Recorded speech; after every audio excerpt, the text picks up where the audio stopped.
ಸ್ವಚ್ಛತೆ ಮತ್ತು ನೀರಿನ ಸಮಸ್ಯೆ ಏನೇನಿದೆ ಎಲ್ಲನೂ ಡೆವಲಪ್ಮೆಂಟ್ ಮಾಡಬೇಕು ಅಂತೇಳಿ ನಾನು ಫಸ್ಟ್ ಆದ್ಯತೆ ಸ್ವಚ್ಛತೆ ಮತ್ತು ನೀರಿಗೆ ಇದು ಮಾಡಬೇಕು ಅಂತ ಅಂದ್ಕೊಂಡಿದ್ದೀನಿ. ಸರ್ ಎಲೆಕ್ಷನ್ ಮತ್ತು ವಿರೋಧ ಆಯ್ಕೆನ ಸರ್ ಅವಿರೋಧವಾಗಿ ಆಯ್ಕೆ ಮಾಡಿ ಎಲೆಕ್ಷನ್ ಎಷ್ಟು ಜನ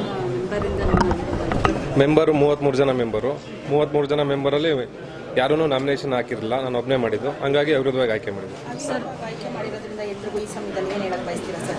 ಮೇಡಮ್, ಎಲ್ಲ ಸದಸ್ಯರುಗಳಿಗೂ ಈ ಒಂದು ಸಂದರ್ಭದಲ್ಲಿ ಶುಭಾಶಯನ ಕೋರ್ತೀನಿ. ಯಾಕೆಂದರೆ ಎಲ್ಲರೂ ನನಗೆ ಒಳ್ಳೆ ರೀತಿಯಲ್ಲಿ ಸಹಕಾರ ಕೊಟ್ಟು ಒಬ್ಬರೂ ನಾಮಿನೇಷನ್ ಮಾಡಿದ್ರೇ ಇನಾಮಿನೇಟಾಗಿ ನೀನು ನಮ್ಮ ಪಂಚಾಯತಿ ಕೆಲಸ ಮಾಡಬೇಕು ಅಂತೇಳಿ ಒಮ್ಮತವಾಗಿ ಆಯ್ಕೆ ಮಾಡಿದ್ದಾರೆ. ಸರ್, ಪಂಚಾಯತಿಗಳು ಏನು ಈಗ ಸಮಸ್ಯೆಗಳು ಪಂಚಾಯತಿನಲ್ಲಿ ಸುಮಾರಿದ್ದಾವೆ ಸರ್. ಅಧ್ಯಕ್ಷರಾಗ್ತಾರೆ, ಅಧ್ಯಕ್ಷರಾಗಿ ಅವಧಿ ಇನ್ನು ಮುಗ್ದೇ ಇರಲ್ಲ, ಅಷ್ಟೊಂದಾಗೇ ಇರ್ತಾರೆ.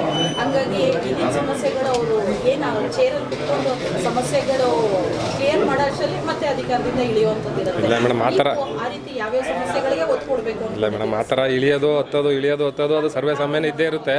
ಆದರೆ ನಮ್ಮ ಪಂಚಾಯತಿಲಿ ಆ ಥರದ್ದು ಡೆವಲಪ್ಮೆಂಟ್ ವರ್ಕು ಆ ಥರ ಕುಂಠಿತ ಯಾವುದೂ ಆಗಿಲ್ಲ, ಎಲ್ಲನೂ ಮಾಡ್ತಾ ಇದ್ದೀವಿ. ಈಗ ಯಾರು ಅಧ್ಯಕ್ಷರು ಇರ್ತಾರೆ ಅವರು ಅವಧಿಲಿ ಏನು ಬರ್ತದೆ ಕೆಲಸ ಅದು ಮಾಡ್ತಾರೆ, ಅದಾದಮೇಲೆ ನೆಕ್ಸ್ಟ್ ಬರೋ ಅಧ್ಯಕ್ಷರು ಮಾಡ್ತಾರೆ ಅಷ್ಟೇ. ಆ ಥರ ಅದು ಅಭಿವೃದ್ಧಿಲಿ ಯಾವುದೂ ಕುಂಠಿತ ಆಗಿಲ್ಲ ನಮ್ಮ ಪಂಚಾಯತಿ. ಈಗೇನು ಮುಂಬರುವ ಜಿಲ್ಲಾ ಪಂಚಾಯತಿ ಚುನಾವಣೆಗಳು ಬರುತ್ತೆ, ತಾಲೂಕು ಪಂಚಾಯತಿ ಹಾಗೂ ಜಿಲ್ಲಾ ಪಂಚಾಯತಿ ಚುನಾವಣೆಗಳು ಸುಮಾರು ವರ್ಷದಿಂದ ನಡೆದೇ ಇಲ್ಲ, ಇನ್ನೇ ಚುನಾವಣೆ ಹತ್ತಿರದಲ್ಲೇ ಬರುವಂಥದ್ದಿದೆ. ಯಾವ್ಯಾವ ರೀತಿ ಒಂದು ಪ್ರಿಕಾಷನ್ ತಗೋತಾ ಇರ್ತೀವಿ? ಏನು ನಮ್ಮ ಎಸ್ ಟಿ ಸೋಮಶೇಖರ್ ಸಾಹೇಬರು ಒಂದು ಅಭ್ಯರ್ಥಿಯನ್ನು ಕೊಡ್ತಾರೆ, ಅವ್ರ ಪರವಾಗಿ ಕೆಲಸ ಮಾಡ್ತೀವಿ. ಅವ್ರನ್ನ ಗೆಲ್ಸ್ಕೊಂಬರೋಕೆ ಏನೇನು ನಾವು ತಂತ್ರಗಾರಿಕೆ ಮಾಡಬೇಕು ಅದನ್ನೆಲ್ಲ ಮಾಡಿ ಗೆಲ್ಸ್ಕೊಂಬರ್ತೀವಿ ಆಕೆ ಅಭ್ಯರ್ಥಿನ.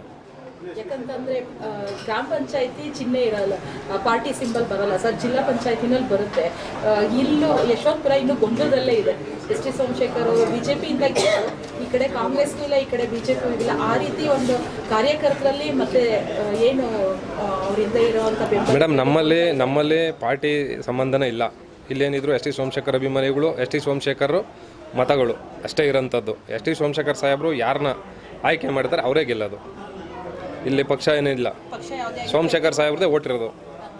ಅವ್ರಿಗೆ ಯಾವುದೇ ಅವ್ರು ಕ್ಯಾಂಡಿಡೇಟ್ ಕೊಡ್ತಾರೆ ಅವರೇ ಗೆಲ್ಲೋದು. ಇಲ್ಲಿ ಪಕ್ಷದಿಂದ ಏನು ಇದಿಲ್ಲ, ಪ್ರಯೋಜನ ಇಲ್ಲ. ಸೋಮಶೇಖರ್ ಸಾಹೇಬ್ರದ್ದು ಏನು ಓಟ್ ಐತೆ ಅವ್ರದ್ದೇ ಓಟು, ಅವ್ರದ್ದೇ ಅಭ್ಯರ್ಥಿ ಗೆಲ್ಲೋದು.